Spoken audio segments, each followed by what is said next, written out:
ప్రభునందు ప్రియమైన దేవుని బిడ్డలారా, దేవుని సంఘమా, మన ప్రభువును, మన రక్షకుడును, మన విమోచకుడైన క్రీస్తు యేసు శ్రేష్టమైన నామంలో కల్వరి కరుణ వార్త అను ఈ యొక్క యూట్యూబ్ ఛానల్కి మీ అందరికీ స్వాగతాన్ని పలుకుతున్నాను. అందరూ బాగున్నారా?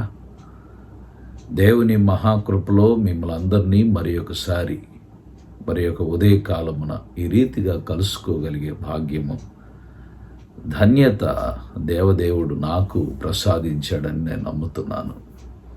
మీరందరూ ఎంతగానో ఈ వాక్యములను ఆదరిస్తూ ఈ వాక్య సందేశాలు అనేక మందికి అందేటట్లుగా మీ వంతుగా మీరు కృషి చేస్తున్నారు. సువార్త భారములో నాతో పాటు మీరు ప్రయాణం చేస్తున్నందులకై దేవుడు మిమ్మల్ని నిండారుగా దీవించాలని నేను ఆశపడుతూ ఉన్నాను. ప్రియులారా, ప్రత్యేకించి సమయమున కొద్ది నిమిషాలు దేవుని వాక్యమును మనమందరం కూడా ధ్యానం చేసుకుంటూ ముందుకు సాగుదాం. అపోస్తలుల కార్యముల గ్రంథము 10వ అధ్యాయము అందరం కూడా తీద్దాం. అపోస్తల కార్యముల గ్రంథము 10వ అధ్యాయము 34వ వచనము నుండి 36వ వచనం వరకు నేను చదువుతున్నాను. మీరందరూ కూడా జాగ్రత్తగా వాక్యముని ఆలకించవలసిందిగా కోరుచున్నాను. దేవుడు పక్షపాతి కాడని నిజముగా గ్రహించి ఉన్నాను. ప్రతి జనములోనూ ఆయనకు భయపడి నీతిగా నడుచుకొని వారిని ఆయన అంగీకరించును. యేసు క్రీస్తు అందరికీ ప్రభువు. దేవుడి వాక్యమును మన యొక్క వినికిడిలో దీవించునుగాక. ప్రభునందు ప్రియులారా, మన భారతదేశానికి ప్రత్యేకమైనటువంటి స్థానము ఉన్నది. ఎందుచేతనంటే ఇక్కడ సర్వమత సమ్మేళనం, అనేక జాతులు ఈ దేశంలో ఉన్నాయి, అనేక భాషలు ఈ దేశంలో ఉన్నాయి, అనేక తరగతులు ఈ దేశంలో ఉన్నాయి. ఈ దేశంలో అనేక కులాలు, మతాలు ఈ దేశంలో ఉన్నాయి. యేసుక్రీస్తు ప్రభువు వారి గురించి ఈ మనుషులందరూ కూడా మాట్లాడేటువంటి మాటలు ఏమిటి? ఆయన మనకు ప్రభువు కాదు, మనకు దేవుడు కాదు. ఒక తెగకి సంబంధించిన వాడే ఈయన అనేటువంటి ఒక ఉద్దేశము చొప్పున భారతదేశంలో ప్రభువుని వేరు చేస్తూ చూస్తూ ఉన్నవారుగా ఉన్నారు. అందునిమిత్తమే సువార్త, సత్య సువార్త అనేటువంటిది బోధిస్తున్నప్పుడు అనేక ప్రాంతాలలో మత మార్పిడులు చేస్తున్నారని, అలాగనే అనేక మందిని కన్వర్ట్ చేస్తూ ఉన్నారు. మరి అనేక మందికి మాకు ఇష్టము లేనటువంటి దేవుణ్ణి ప్రకటిస్తూ ఉన్నారు అని కొందరు సహోదరులు చర్చెస్ మీద దాడి చేస్తూ, మరి సంఘములో ఉన్నటువంటి విశ్వాసులను చెదురుమదురు చేస్తూ, కొన్ని సంఘాలను కాల్చివేస్తూ, దైవ సేవకులుగా ఉన్నటువంటి దేవుని యొక్క సేవకులను హింసిస్తూ, ఇలాగా వేరు చేసుకుని ఈ యొక్క భారతదేశంలో, ఇతర దేశాలలో క్రీస్తు ప్రభువు వారి యొక్క విశిష్టత తెలుసుకోలేకపోతూ ఉన్నారు. యేసుక్రీస్తు ప్రభువు వారు తన బహిరంగ పరిచర్యలో ఆయన కొందరు శిష్యులను ఏర్పాటు చేసుకుంటే అందులో ముఖ్యమైనటువంటి శిష్యుడుగా చెప్పబడుతూ ఉన్నటువంటి వారిలో పేతురు ఒక శిష్యుడిగా మనము గ్రహించాలి. ఈరోజు పేతురు ద్వారా మనకు అనేకమైనటువంటి ఒక అమూల్యమైన సందేశాన్ని దేవుడు ఈ లోకంలో మనందరికీ కూడా వినిపించాడు. యేసు మరణించిన తరువాత, ఆయన సమాధిలో పెట్టబడిన తరువాత,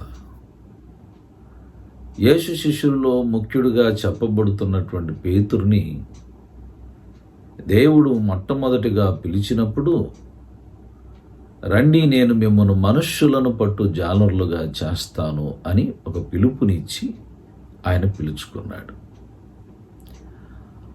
ఆ పిలిచిన పిలుపు అన్నటువంటిది మరిచిపోయి, ఇక ప్రభువే లేడు, ప్రభువునే చంపివేశారు అనేటువంటి నిరుత్సాహపు ధోరణిలో బ్రతుకుతూ తిరిగి పాతదైనటువంటి జీవితంలోనికి మరలా అడుగుపెట్టాడు. ప్రభువు పేతురుని మరలా పిలుచుకొని, పేతురు నీవు నన్ను ప్రేమిస్తున్నావా అని ముమ్మారు అడిగాడు. ఆ ముమ్మారు ఆయన చెప్పింది ఏమిటి అనంటే, నా గొర్రెలను, నా గొర్రె పిల్లలను మేపుము, కాయుము అని నేర్పించాడు. నేర్పించి ఆరోహణమై వెళ్ళిపోయేటప్పుడు ప్రభువు చెప్పినటువంటి మాట, ఆరోహణమై వెళ్ళిపోతున్నప్పుడు చెప్పిన మాట ఏమిటి అంటే, మీరు సర్వలోకములోనికి వెళ్ళి సర్వ సృష్టికి సువార్తను ప్రకటించండి అని చెప్పాడు. ఈ యొక్క పిలుపు అనేటువంటిది దేవుడు ఎందుకొరకు చెప్పాడో పేతురికి అర్థం కాలేదు కాబోలు. అందుకనే ఈ రోజున పేతురు ఒకానొక సందర్భంలో ఈ యొక్క అపోస్తల కార్యముల గ్రంథంలో 10వ అధ్యాయం ముందు చూస్తున్నప్పుడు, మరి ఆ 9వ వచనము నుండి నేను మీ కొరకు చదువుతున్నాను, జాగ్రత్తగా విందాం. మరునాడు వారు ప్రయాణమైపోయి పట్టణమునకు సమీపించినప్పుడు పగలు ఇంచుమించు 12 గంటలకు పేతురు ప్రార్థన చేయుటకు మిద్దెనెక్కెను. అతడు మిక్కిలి ఆకలిగొని భోజనము చేయగోరెను. ఇంటివారు సిద్ధము చేయుచుండగా అతడు పరవశుడై ఆకాశము తెరవబడుటయు 4 చెంగులు పట్టి దింపబడిన పెద్ద దుప్పటి వంటి ఒక విధమైన పాత్ర భూమి మీదకి దిగివచ్చుటయు చూచెను. ఇక్కడ పేతురు ఇంచుమించు 12 గంటలప్పుడు ఆయన మిద్దె ఎక్కాడు ప్రార్థన చేయటానికి. ఆ సమయమున ఆయనకి విస్తారమైన ఆకలి అవుతుంది.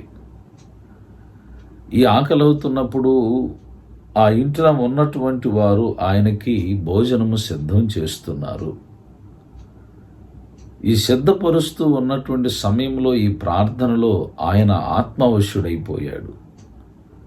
దేవుని యొక్క ఆత్మవశుడైనప్పుడు ఆయనకు ఒక దర్శనం అనేటువంటిది దేవుడిచ్చాడు. ఏమిటి ఆయనకి ఇచ్చినటువంటి దర్శనము? ఆకాశము తెరవబడుటయు 4 చెంగుల పట్టుబట్టి ఆ దుప్పటి అనేటువంటిది కిందకి రావటము, ఇవన్నీ కూడా ఒక విధమైనటువంటి పాత్ర భూమి మీదకు దిగివచ్చుట అతడు చూశాడు. ప్రియులారా, గమనించవలసినటువంటి విషయం ఏమిటంటే, అందులో భూమి యందుండు సకల విధములైన చతుష్పాద జంతువులను, ప్రాకు పురుగులు, ఆకాశ పక్షులు ఉండెను. అందులో ఏమన్నాయంట? ప్రాకేటువంటి పురుగులు, అలాగనే ఆకాశ పక్షులు, చతుష్పాద జంతువులు, ఇలాగా అనేకమైనటువంటివి ఆ దుప్పట్లో ఉన్నవి. ఇప్పుడు ప్రభువు చెప్తున్నటువంటి మాట ఏమిటి? ఆకాశము నుండి తనకు ఒక స్వరం వినపడుతుంది. ఏమిటి ఆ స్వరము అని మనం ఆలోచన చేస్తే, ఇదిగో నీవు లేచి వాటిని చంపుకొని తిను అనేటువంటి ఒక స్వరము, అతనికి శబ్దము వినపడతా ఉంది. అప్పుడు ఆయన అంటున్నాడు, ఏమన్నాడు? అయితే పేతురు వద్దు ప్రభువా అంటున్నాడు. అంటే ఆ స్వరము ఎవరిది? ప్రభువుదే. ప్రభువు మాట్లాడుతున్నాడు పేతురుతోటి ఇదిగో వాటన్నిటిని కూడా నీవు చంపుకొని తిను అని చెప్పాడు. వద్దు ప్రభువా, నిషిద్ధమైనది అపవిత్రమైనది ఏదైనను నేనెన్నడూ తినలేదని దేవుడితో చెప్తున్నాడు. నిషిద్ధమైనటువంటి వాటిని, అపవిత్రముగా ఉన్నటువంటి వాటిని నేను ఎన్నడూ తినలేదయ్యా అని దేవుడితో చెప్తున్నాడు. కానీ దేవుడు ఏమంటుంటే, పవిత్రము చేసిన వాటిని నీవు నిషిద్ధమైన వాటిగా ఎంచవద్దు. దేవుడు చెప్తున్నాడు, నేను పవిత్రము చేసిన వాటిని నీవు నిషిద్ధమైనటువంటి వాటిగా నువ్వెందుకు ఎంచుతున్నావు? నువ్వు తిను అని చెప్పి ముమ్మారు చెప్పాడు. అంటే పేతురుకి ఏమి నేర్పాడు? నా గొర్రెలను మేపుము, నా గొర్రె పిల్లలను కాయుము, సర్వలోకానికి వెళ్ళుము, సర్వ సృష్టికి సువార్త ప్రకటించుము అని ప్రతి ఒక్కరిని శిష్యులుగా చెయ్యము అని చెప్పబడినటువంటి మాట పేతురు విస్మరించినట్లుగా మనము గమనించాలి. ఇక్కడ ఏ రీతిగా అనంటే, పేతురు ఏమనుకుంటూ ఉన్నాడు? ఈ రోజున నేను మీకు చదివి వినిపించిన వాక్యంలో 34వ వచనము ఇక్కడ చదువుకుందాం. ఏమిటి? అపోస్తుల కార్యముల గ్రంథంలో 10వ అధ్యాయము 34వ వచనంలో చదువుతున్నప్పుడు, దేవుడు పక్షపాతి కాడని నిజముగా గ్రహించి ఉన్నాను అని అన్నాడు. అప్పుడు దాకా పేతురు యొక్క ఉద్దేశం ఏమిటి? ఏది గ్రహించలేదు అనంటే, దేవుడు ఒక్క ఇజ్రాయిల్ కొరకే వచ్చినటువంటి మెస్సయ్య అనుకున్నాడు. ఇజ్రాయిల్ను రక్షించటానికే వచ్చినటువంటి వాడు అనుకున్నాడు. ఇజ్రాయెల్ ప్రజల కొరకే వచ్చిన వాడు అని అనుకుంటూ ఈయన ఏం చేస్తున్నాడంటే కొన్ని రెస్ట్రిక్షన్స్ తోటి ఉంటున్నాడు. దేవుని యొక్క ఉద్దేశం ఏమిటి వీళ్ళ పట్ల? సర్వలోకానికి వెళ్ళి సర్వ సృష్టికి సువార్త చెప్పమని దేవుని ఉద్దేశం అయితే, ఈయనేమో అనేక మంది అన్యులుగా ఉన్నటువంటి వారి యొద్దకు వెళ్ళటానికి, అక్కడ వాళ్ళను దర్శించటానికి, వాళ్లకు వాక్యము చెప్పటానికి పేతురు ఎంతగానో బాధపడుతున్నాడు. అందుకనే ఈ చతుష్పాద జంతువులను దించాడు. అంటే పేతురు, నువ్వు వాళ్ళని అపవిత్రం అనుకుంటున్నావు, నేనైతే వాళ్ళని అపవిత్రం అని అనుకోవటం లేదు. ప్రాకే పురుగులుగా మరి నిషిద్ధమైనటువంటివిగా నీవు అనుకుంటున్నావేమో, కానీ నేను వాళ్ళందరినీ కూడా నేను అపవిత్రమైనటువంటి వారుగా అని నీవు అనుకుంటూ ఉన్నావేమో, నేను వాళ్ళందరినీ కూడా పవిత్రమైనటువంటి వారినిగా నేను ఎంచాను. కాబట్టి నువ్వేమి చేయాలి అనంటే, నేను పంపుతున్నటువంటి ప్రతి ఒక్క స్థలములోనికి నువ్వు వెళ్ళాలి, ప్రతి ఒక్కరి దగ్గరికి నువ్వు వెళ్ళాలి అని చెప్పి, అక్కడ ఇటలీ పటాలమనబడినటువంటి శతాధిపతి అయి ఉన్నటువంటి కొర్నేలి అనేటువంటి వ్యక్తి ఇంటికి నీవు కంపల్సరిగా వెళ్ళాలి అని నేర్పటానికి ఇదంతా చెప్తాడు. ఎవరు ఈ కొర్నేలి? శతాధిపతి, ఒక అన్యుడు, ఒక దేవుణ్ణి గ్రహించని వాడు, దేవుణ్ణి ఎరగనివాడు, కానీ ఎంతో భక్తిపరుడు, ఎంతో మరి ప్రార్థనాపరుడు, దేవుని దాన ధర్మాలు చేస్తూ ఉండేటువంటి వ్యక్తిని నువ్వు వెళ్ళిపోయి అతన్ని దర్శించమనగానే అతని దగ్గరికి వెళ్ళినప్పుడు అప్పుడు చెప్తున్నాడు పేతురు. ఏమని చెప్తున్నాడనంటే, ఇదిగో దేవుడు పక్షపాతి కాడని నిజముగా నేను ఇప్పుడు గ్రహించాను. నేను గ్రహించాను ఈ రోజున, నేను ఇప్పుడు తెలుసుకున్నాను. ప్రతి జనములోనూ ఈ మాట జాగ్రత్తగా వినాలి. ప్రతి జనములోనూ, ప్రతి జాతిలోనూ ఏమిటి? ఆయనకు భయపడేటువంటి ప్రతి ఒక్కరిని, నీతిగా నడుచుకునేటువంటి వారిని ఆయన ఏం చేస్తాడంటే అంగీకరిస్తాడయ్యా. ప్రతి జనములోనూ ఆయనకు భయపడి నీతిగా నడిచి, ఏ జనము ఆ జనము, ఈ లోకంలో ఉన్నటువంటి వారు వేరు చేసుకుంటున్నారే కానీ దేవుడు వేరు చేయటం లేదు. యేసు క్రీస్తు ప్రభువు వారు వేరు చేయలేదు. ప్రియులారా, ఆయన అందరికీ ప్రభువు. నీ కొరకు నా కొరకు వచ్చినవాడు. ఈ లోకములో మనుష్యులుగా ఉన్న మనకి మనం అనుకుంటున్నాం ఆయన మనకు దేవుడు కాదు అని. ఆయన ఎందుకు దేవుడు కాకుండా ఉండాలని మీరు అనుకుంటున్నారు? ఈ లోకములో మానవుని జీవితంలో మిమ్మల్ని మీరు ఒక్కసారి మీ హృదయాన్ని పరీక్ష చేసుకున్నప్పుడు, ఎవరైతే ఉన్నారో ఈయన మాకు దేవుడు కాదు అని అనుకుంటున్నటువంటి వారుగా ఉన్నారో వారందరూ కూడా ఒక్కసారి హృదయాన్ని పరీక్ష చేసుకున్నప్పుడు వారి జీవితాలలో వారికి ఉన్నటువంటి ఆ పాపపు క్రియలు ఏవైతే ఉన్నాయో వాటన్నిటిని పరిశుద్ధపరచగలిగే దేవుడు ఈయన ఒక్కడు మాత్రమే అని గుర్తెరగాలి. పేతురుతో దేవుడు చెప్తున్నాడు, ప్రతి జనములోనూ నిజముగా ఆయనకు భయపడి నీతిగా నడుచుకుని వారిని ఆయన ఏం చేస్తాడంటే అంగీకరించును.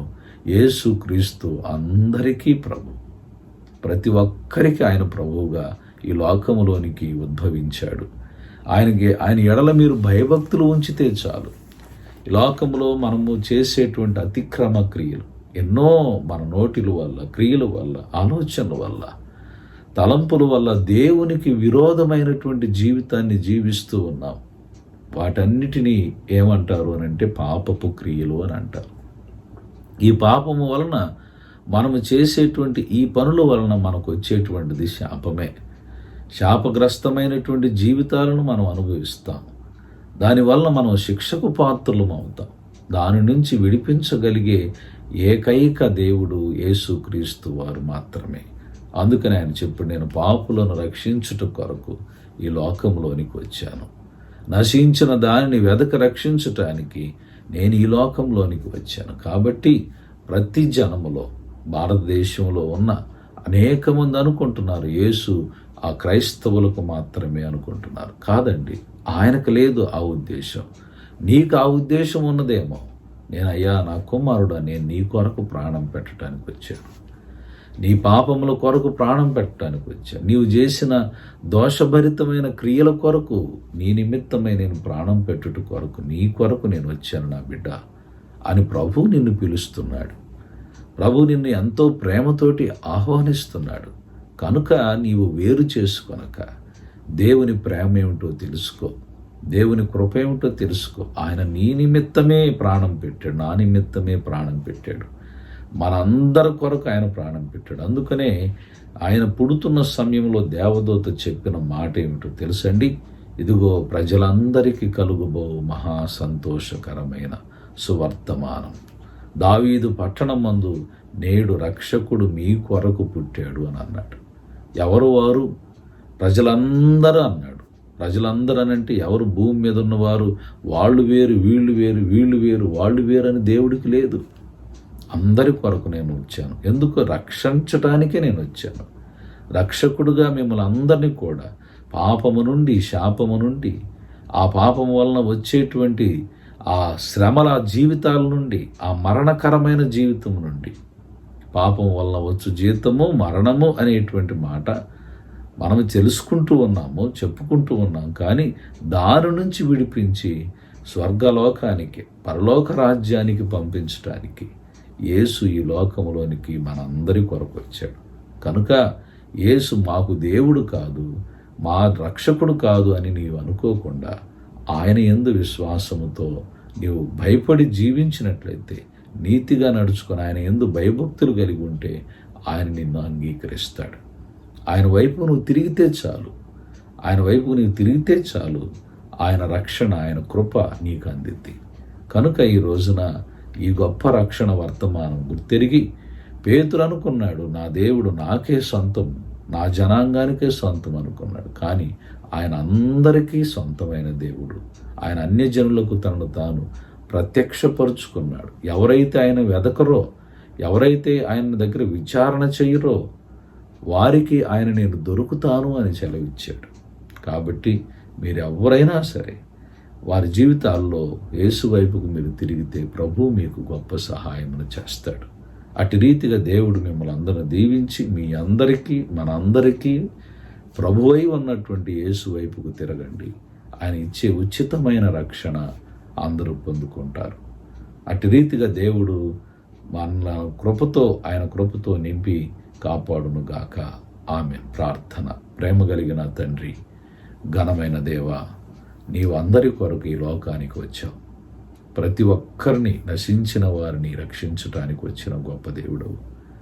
ఈ యొక్క గొప్ప కార్యము మా దేశంలో ఉన్న అనేక మంది అర్థం చేసుకోవటానికి సహాయం చేయండి.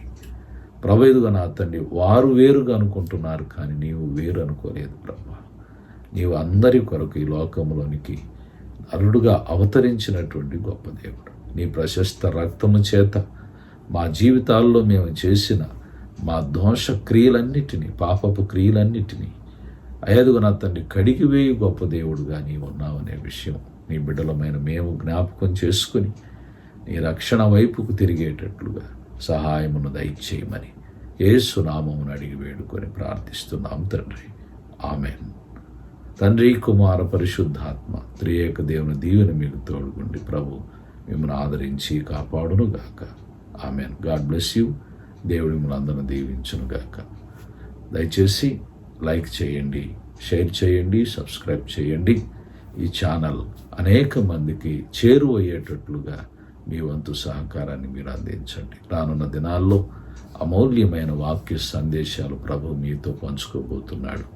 ఈ విషయాన్ని గుర్తెరిగి ఇది అనేక మందికి అందటానికి మీ వంతు సహకారాన్ని మీరు అందించాలని ప్రభునామమును బట్టి బ్రతిమలాడుతూ మీ అందరికీ నా శుభాలు తెలియజేస్తున్నాను. God bless you.